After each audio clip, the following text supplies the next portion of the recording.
Look at this, everyone! Vivroom! We have a Vivroom!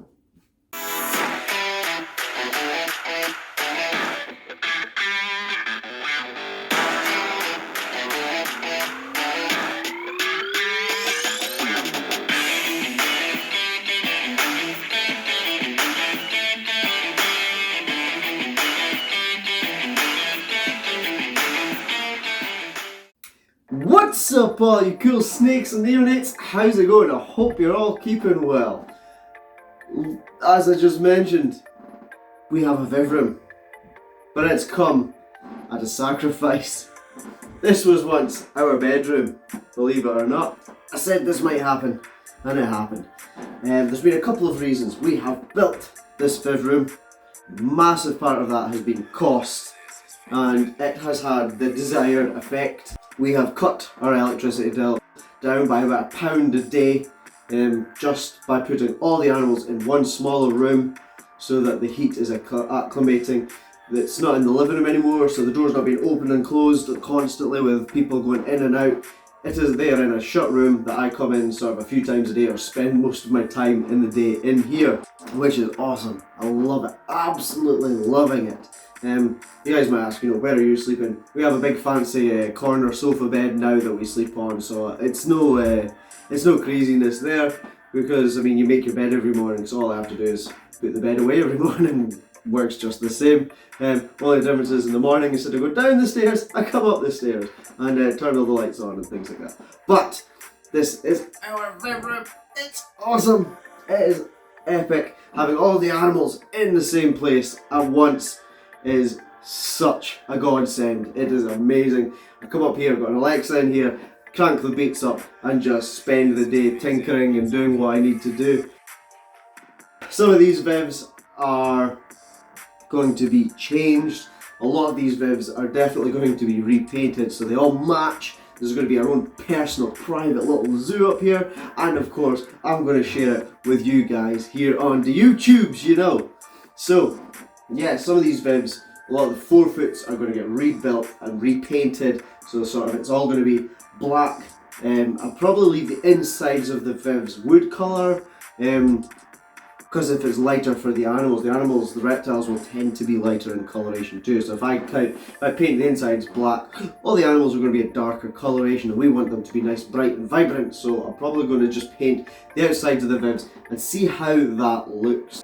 And this 5 foot will of course be built into the 6 foot, as we know, and the 3 foots, not sure what's going to happen there. The big glass Viv Exoterra may end up back in the living room as a focal point. The turtle's still in the living room where she is. Now, unfortunately, speaking of the living room, after a week or so here, we rehomed Iggy. Iggy Pop is what we ended up calling the iguana. But we rehomed him simply because once I seen all of the animals in here, in this room, it was kind of not a wake-up call, because I was very aware that we were maxed out for space.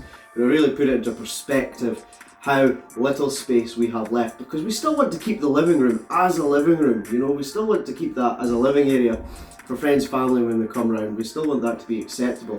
It was literally just a room with the Vivs, a couch and a TV in it, and that's all it was before. The animals sort of took over down there. But having them all in here, we still have to find a girlfriend for Mordecai. I still have to bring home my Boega dendrophilia, which I really want to get a hold of. We may be going forward with that in the very near future. I'll keep you guys posted, or actually I won't. I'll keep it as a surprise. If I manage to get one of those, it'll just appear one day. But yeah, so I want to get Boega dendrophilia, dream snake of mine. Yeah, a girlfriend for Mordecai. And of course Hunter here is going to need a bigger house. Lilith's going to get massive. There's just going to be no room for animals we don't need. The Iggy, the iguana, he went to an awesome home.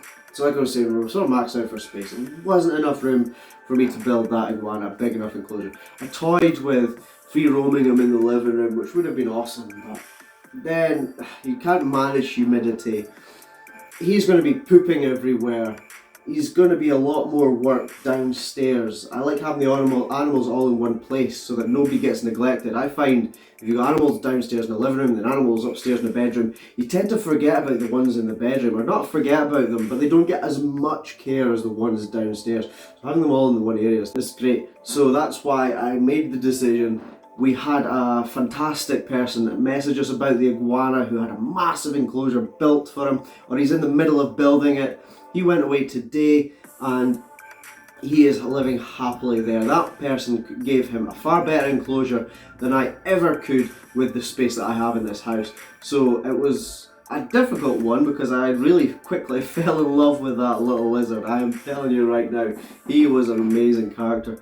But it was a difficult one, but it would be selfish of me to hold on to him just for the sake of keeping him, because this guy could give him a better house, and that was the animal's health and mentality is of utmost importance to me. So yeah, he went on to a new home. As I was saying, some of the animals get put upstairs, they get neglected a little bit. Milkshake's been up at the stairs in the bedroom. She's not necessarily been neglected, but she hasn't perhaps been handled every single day like all the other animals. And with her being so young and being a king snake, that was almost vital. Now there's the way that she has become, as you guys can see here, hasn't really been avoidable in a way. King snakes can sometimes just go like this with a ferocious appetite. I'm going to up her food size drastically and see if I can sort of reduce this food responsiveness that she's showing here. She's literally biting everything. It's not even anything that moves. Everything, just the hook goes near her, my jeans go near her, my arm goes near her. She bites me like crazy because this is a food response. She doesn't hate me. She doesn't hate humans. There's no animal on this planet that hates humans. She's just really food orientated and just really wants just everything around her. Apparently right now is food. So we're going to try and resurrect that with some more love, some more attention, and some more food as well, guys. So I hope you all enjoyed that as much as I did, because this is awesome. As always, like, subscribe, comment, all that good stuff.